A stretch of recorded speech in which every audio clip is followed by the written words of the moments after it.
Hi, I'm Dr. Michael Bogart of Aspect Ministries, and I am doing a series on the Great Flood of Noah. In a previous video, I compared the story of Noah in the Bible with flood stories from ancient Mesopotamia and Europe. In this video, I want to introduce you to just a few of the literally dozens of flood legends from the Middle East, Africa, and India. Let's get started. Here is what Islam and Arabic tradition teach. Allah sent the prophet Noah to warn the people not to serve false gods, but instead worship Allah alone. Most people paid no attention. They ridiculed Noah and challenged him to prove his threats. Under Allah's guidance, he built a ship. Then water gushed up from underground and dropped from the heavens. Noah took pairs of all kinds of animals, his household, and a few who believed in his message. One of Noah's sons didn't believe and said he would seek safety in the mountains, but he drowned in the flood. The ship rose above the waves, and eventually Allah commanded the earth to drain the waters away. The ship came to rest on a mountain called Al-Judi. Allah told Noah to go forth with blessings on him and on the nations that would arise from the survivors of the ark. Now Persia, which now goes by the name of Iran, came under the influence of Islam in the mid-600s AD. Before that, it had its own religion and tradition. So here is the pre-Islamic Persian version of the flood story. In ancient times, the world was full of wicked creatures made by the evil Ahriman. Ahriman is their Satan figure. An angel descended to earth 3 times in different forms: a man, a horse, and a bull. Each time the angel caused 10 days and nights of rain. The water rose to the height of a man over the entire earth. The first flood drowned most creatures, but certain evil creatures were able to burrow into holes in the earth. The second and third times the angel caused great rivers to flow, and they washed the evil creatures and their poison from the land. So the earth was finally purified. Okay, let's move south to Africa.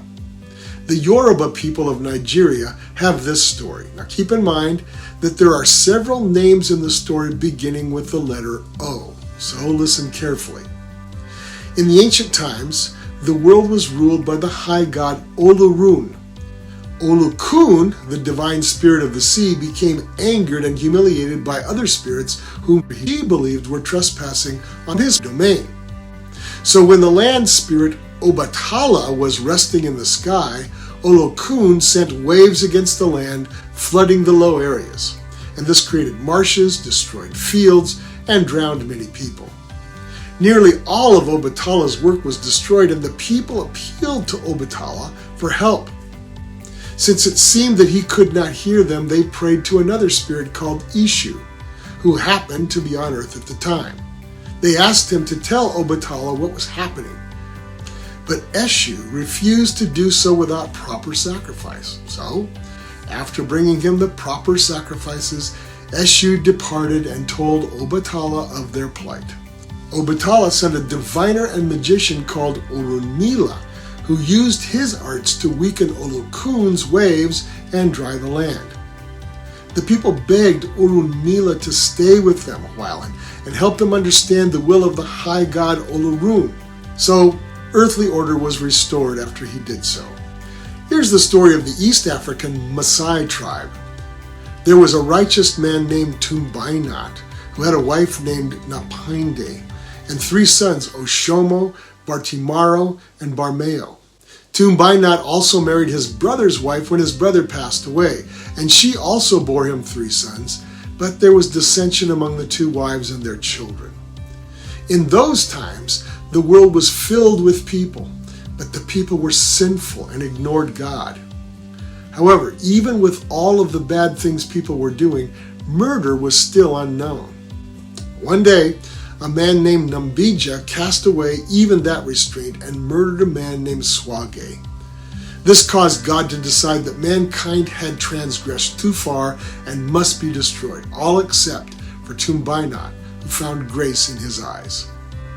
So God commanded Tumbainat to build an ark of wood and enter it with his 2 wives, 6 sons and their wives, as well as animals of every kind. After they were all on board with all their provisions, God sent a great flood which drowned men and beasts. When the rain stopped, Tumbainat sent out a dove to find out whether the waters had gone down.